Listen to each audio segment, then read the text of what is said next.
Sebelum kita mendengarkan lanjutan dari tanggapan Prof. Todung, kami bawa Anda terlebih dahulu untuk bisa melihat apa sebenarnya yang dimohonkan oleh tim kuasa hukum dari pasangan Capres-Cawapres 03 dalam persidangan di MK ini. Kita akan lihat bersama poin-poinnya. Inilah dia sengketa Pilpres 2024 di Mahkamah Konstitusi, poin gugatan pasangan Ganjar Mahfud. Yang pertama, membatalkan keputusan KPU tentang penetapan hasil pemilu. Yang kedua, mendiskualifikasi pasangan Prabowo Gibran. Yang ketiga adalah pemungutan suara ulang atau PSU tanpa pasangan Prabowo Gibran. Jadi pemungutan suara ulang ini hanya pasangan 01 dan 03, yaitu pasangan Amin dan pasangan Ganjar Mahfud. Itu yang menjadi poin gugatan. Tepatnya 3 poin gugatan dari pasangan Ganjar Mahfud.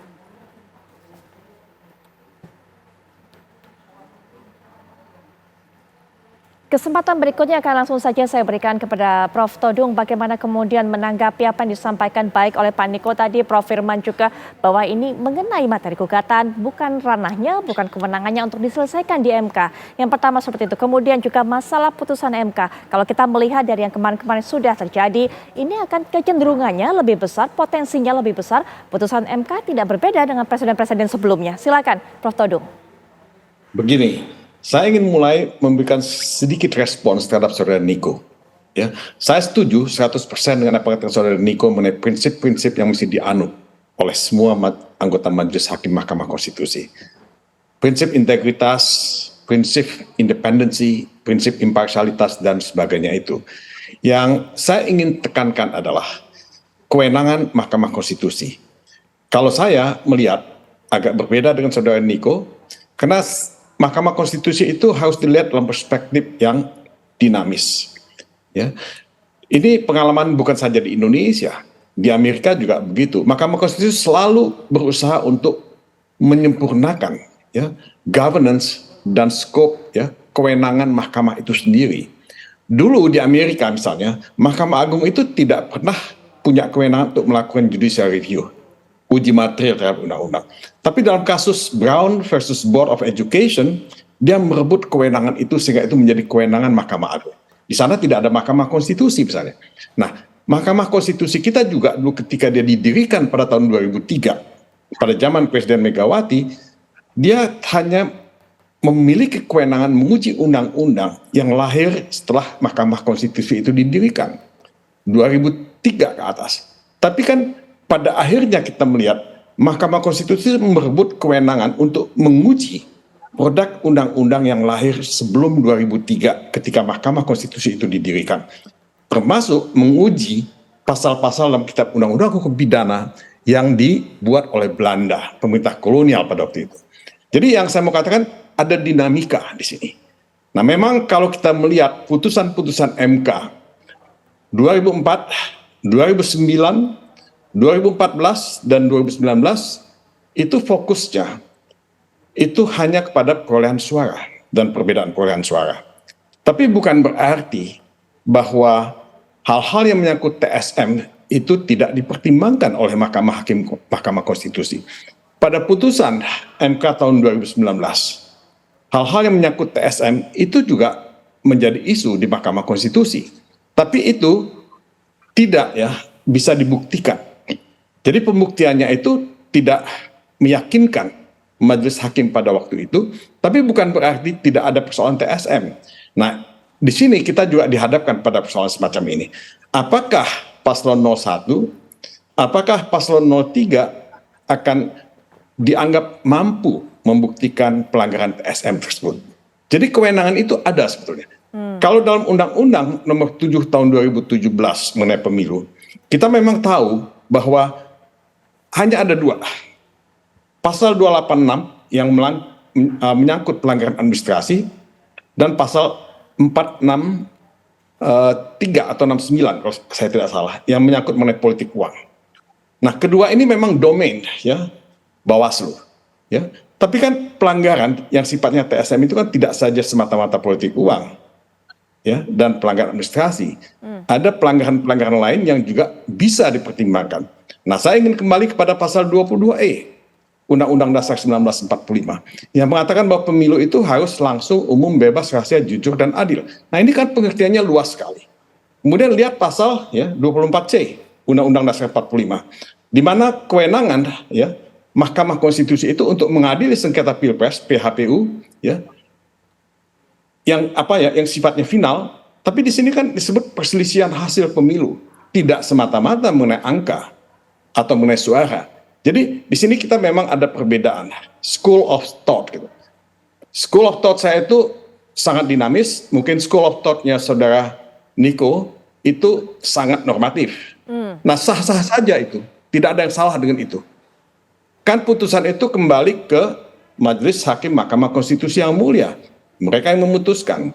Kalau kami mampu meyakinkan, membuktikan melalui bukti-bukti, saksi fakta dan ahli yang kami punya, ya tentu kita akan lihat saja nanti. Tapi kan artinya imparsialitas dan independensi yang dikatakan oleh saudara Niko itu berlaku di sini. Nah, mari kita berikan independensi, imparsialitas, dan integritas itu kepada Majelis Hakim Mahkamah Konstitusi. Nah, kita punya hak yang sama. Ini yang disebut equality in arms dalam sistem hukum Anglo-Saxon. Nah, haknya saudara Niko sebagai kuasa hukum paslon 02 tentu sama dengan haknya kami sebagai paslon 03. Baik. Sama dengan paslon 01. Nah, kembali palu itu bukan pada tangan kita. Palu itu ada tangan majelis hakim.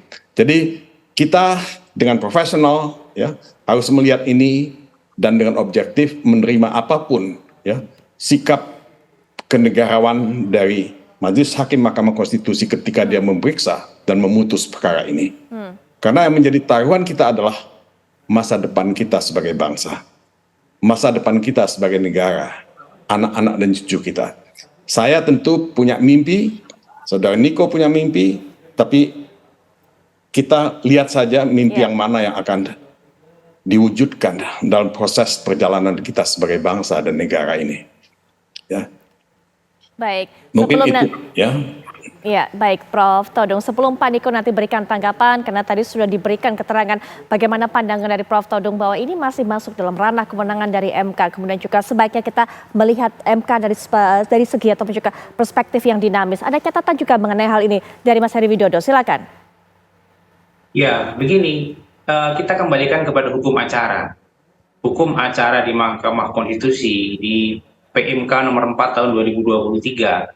Di pasal 53 ayat 2 nanti bisa dilihat bahwa selain putusan dengan amar menetapkan perolehan suara yang benar menurut Mahkamah juga boleh atau dapat menjatuhkan amar putusan lain. Ini maknanya bahwa selain soal perselisihan hasil perolehan suara, itu Mahkamah bisa menjatuhkan putusan dengan amar-amar, diantaranya adalah pemungutan suara ulang, diskualifikasi, dan sebagainya, sebagaimana dimohonkan oleh para pemohon ketika permohonan itu dikabulkan. Jadi tidak ada permasalahan tentang kewenangan karena hukum acara itu sudah mengatur. Jadi kalau misalnya ada pendapat yang menyatakan itu hanya perselisihan hasil, barangkali ketika kalau membaca buku itu baru masuk bab 1, belum ke bab-bab yang lain. Nah, kita lihat putusan-putusan progresif Mahkamah itu hampir sebagian besar itu tidak semata-mata mengenai koreksi atas kesalahan perhitungan suara. Itu dulu ketika awal-awal Mahkamah ada kekeliruan tentang penghitungan suara, dikoreksi suara yang benar oleh Mahkamah Konstitusi.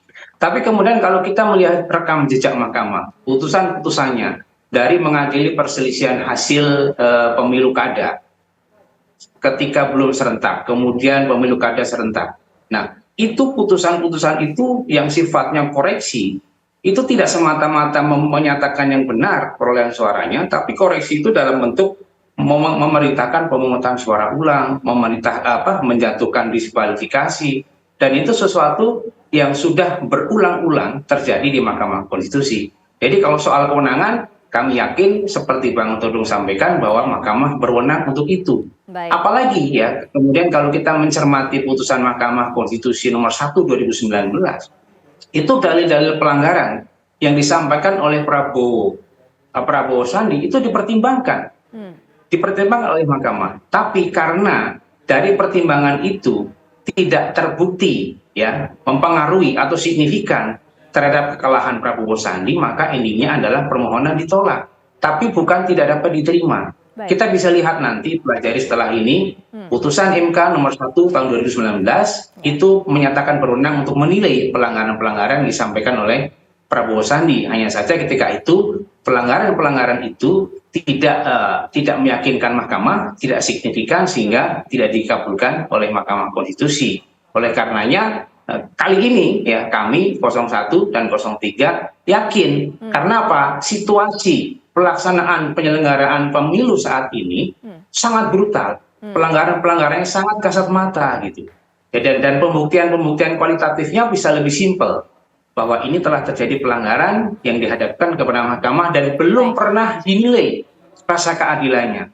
Dilaporkan ke Bawaslu, belum diperiksa, sudah dinyatakan bukan pelanggaran. Baik. Begitu. Baik, Jadi makanya kemudian kita hadapkan ke mahkamah, ini loh pelanggaran, ini kasat mata, ini kita tunjukkan, nanti bukti sudah masuk, bukti surat sudah masuk, kemudian bukti berupa audio video sudah masuk, nah besok kami kuatkan dengan keterangan ahli. Ini pelanggaran atau bukan? Kalau pelanggaran bisa didiskualifikasi atau tidak? Nah, besok insya Allah kami hadirkan pada hari Senin. Ya, baik. Silakan diberikan tanggapan tadi apa yang disampaikan Prof. Todung, Mas Heru, Pak Niko. Lebih singkat mungkin. Silakan. Ya, baik. Saya orang yang menganut paham legalistik ya. Jadi bagi saya apa yang ditentukan oleh undang-undang itu yang harus kita lakukan atau kita taati, kita pedoman. Itu pertama. Yang kedua, saya pernah menulis disertasi juga seperti apa yang dikatakan oleh Pak Mulya Lubis tadi, bahwa memang dinamis perkembangan dari Mahkamah Konstitusi itu. Bahkan dalam disertasi saya berhasil menemukan satu teori atau teori posisi dominan, dan juga saya meminta untuk dibuat suatu peradilan khusus pemilu untuk mengadili sengketa pemilihan umum itu dari hulu ke hilir dengan dibentuknya peradilan khusus itu. Namun ini kan kita melihat dari peraturan perundang-undangan yang telah dihasilkan, dan konstitusi kita juga sudah memutuskan hal demikian bahwa semua kewenangan ada di Mahkamah Konstitusi. Nah, oleh karena itu kalau kita mau mengikuti apa yang dikatakan oleh rekan sejawat Mulya Lubis tadi, kita perlu merubah dulu atau mengamandemen baik itu Undang-Undang Dasar maupun Undang-Undang tentang Pemilu itu sendiri. Itu baru bisa kita melihat bahwa atau kita bisa masuk kepada dinamika atau perkembangan hukum yang harus diterapkan di dalam Mahkamah Konstitusi itu dalam mengadili perkara-perkara sengketa PHPU, baik itu presiden, wakil presiden maupun legislatif. Saya kira itu, dan bagi saya bahwa segala sesuatu yang didalilkan oleh rekan-rekan sejawat di paslon 01 dan paslon 03, ya kita tinggal melihat pembuktiannya nanti di pengadilan atau di Mahkamah Konstitusi. Baik. Sejauh mana pembuktian itu mempunyai signifikansi daripada perolehan suara dan mempunyai korelasi dari apa yang disebut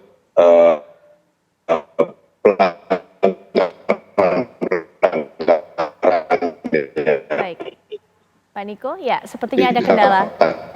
Ya, baik, ada kendala komunikasi sepertinya antara kami dengan Pak Niko. Kami tidak bisa mendengar suara dengan jelas. Pak Niko patah-patah atau terputus-putus. Langsung saja kami berikan kesempatan penutup singkat kepada Prof. Firman. Ya. Jadi Mbak Villa, saya rasa siapa ahli dan saksi yang lebih sakti besok itu soal perdebatan yang nanti akan kita saksikan. Tapi yang jelas Mahkamah Konstitusi adalah judicial excellence, ya peradilan yang sudah modern. Tidak mungkin akan keluar dari kompetensinya. Tidak mungkin Mahkamah Konstitusi akan menguji validitas kinerja eksekutif. Jadi bahwa akan mau menampilkan saksi, ahli, mengundang para menteri, itu silahkan saja upaya para pihak. Dan tapi tentunya 9 hakim MK dari periode pertama dan sampai sekarang ini tidak pernah berubah formasinya. 3 dari DPR, 3 dari Mahkamah Agung, 3 dari Presiden. Saya ingin mengatakan sebagai presidential body, MK akan konsisten dengan keputusan-keputusan yang sudah diambil sebelumnya. Kemudian juga saya rasa persidangan Mahkamah Konstitusi ini akan jauh lebih cepat. Proses penuntasannya tidak akan berlarut-larut karena MK sudah punya desain di dalam mengambil keputusan itu. Baik. Minimal 2 putusan sebelumnya dan sebagian hakimnya juga masih existing di majelis MK yang ada sekarang. Jadi potret desain putusan MK ini sudah bisa kita tebak sebenarnya secara dini. Namun kita tetap memberi semangat apresiasi karena ini wilayah demokrasi kepada teman-teman Mas Heru Widodo, Dr. Heru Widodo dan Prof. Todung Mulya Lubis dan Pak Nicholas. Ya. Itu saja. Baik, Prof. Firman. Sebelum menutup perbincangan, kami juga bawa Anda untuk bisa melihat bagaimana kemudian perjalanan dari proses persidangan yang berlangsung di MK ini. Dan kita akan lihat bersama, kami sudah siapkan data faktanya. Nah ini dia, tahapan sidang sengketa Pilpres 2024, 21 sampai 23 Maret. Ini memang sudah lewat pengajuan permohonan, kita akan menuju ke waktu berikutnya, 27 Maret adalah pemeriksaan pendahuluan. Dan berikutnya, ya 27 Maret ini merupakan sidang pertama pada hari Rabu pada saat itu, kemudian 28 Maret. Ini persidangan pertama, kita lihat kembali. Kemudian juga, nah ini yang kita bahas pada malam hari ini. Persidangan kedua mulai 1 April esok sampai 18 April. Ini juga waktunya cukup singkat, apalagi nanti akan terpotong dengan cuti bersama, dengan libur lebaran. Dan 22 April adalah pengucapan putusan. Berikut yang kami sajikan merupakan tahapan sidang sengketa Pilpres 2024. Kita akan sama-sama menantikan bagaimana jalannya proses persidangan esok 1 April 2024. Untuk para narasumber yang bergabung dari luar secara daring, terima kasih kehadirannya secara daring Pak Heru Widodo, kemudian Prof. Todung Lubis, kemudian juga Pak Niko. Terima kasih sekali lagi sudah memberikan pandangan-pandangannya dan juga berbagi kisi-kisi apa yang akan ditampilkan esok. Prof. Firman, terima kasih sudah memberikan pandangan juga mengedukasi masyarakat juga mengenai hal ini. Terima kasih Pak Dr. Widodo, Ya. Prof. Mulya, Mas Nicholas.